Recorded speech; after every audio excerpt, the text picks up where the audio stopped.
We begin on the steps of Harambee House, Office of the President.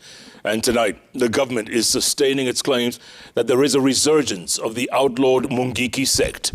Without giving evidence, Interior Cabinet Secretary Prof Kithure Kindiki asserted today that there is an emergence of what he described as cultural extremism and cited Central Kenya and Rift Valley regions as areas experiencing the rise of extremist groups. The Interior Cabinet Secretary, however, declined to comment on remarks by Deputy President Rigathi Gachagua linking retired President Uhuru Kenyatta to the alleged resurgence of the Mungiki group. We begin our broadcast. The very own Chimtai Gowin.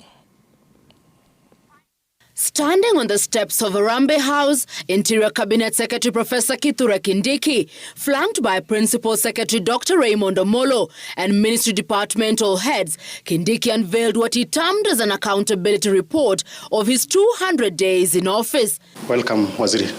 And calling it the rise of cultural extremism, the Interior Cabinet Secretary reiterated claims of an alleged resurgence of the outlawed Mungiki sect. And it is a recent charged appearance of supporters of former Mungiki leader Maina Njenga at the DCI headquarters that formed reference as the CS made to build a case against what he described as cultural extremism. We saw them chanting the other day outside the DCI when we arrested a suspect.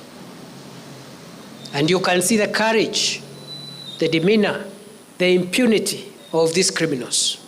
Any person who thinks that we can go back to the years when terror groups hiding behind culture raped our women and our children, as well as extorted money from business people. That person is dead wrong. Professor Kindiki also faced questions from journalists who sought clarification over allegations linking former President Uhuru Kenyatta to the alleged Mungiki resurgence. Deputy President Rigathi Gachagua had Monday claimed that former President Uhuru Kenyatta was behind the return of the outlawed group. What do you want in this country? You occupy the highest position in this country. What else do you want? You are the richest man in this country. You literally own this country including ourselves. What do you want? Hii watoto ya wenyewe unaambia waende wakagamana na polisi wawe. Hii ni madharau gani kwa watoto ya watu maskini? Whether there is any evidence leading the former president to crime, I cannot comment on that. I'll respond by saying as follows: that any person who is involved in encouraging crime, doesn't matter their rank in society, they have a debt with me and my officers. While listing threats to the country's security, the Interior CS noted the rise in incidents where politicians and the general public used demonstrations and raids to express their grievances, citing the overrunning of a police post in Isebania and Wajir and the torching of a police vehicle and tea-plucking machines in Kericho County. But however failed to mention the raid on the Northlands property associated with the family of former President Uhuru Kenyatta, prompting questions on the progress of investigations that the government had pledged. What happened in Northlands is a serious crime.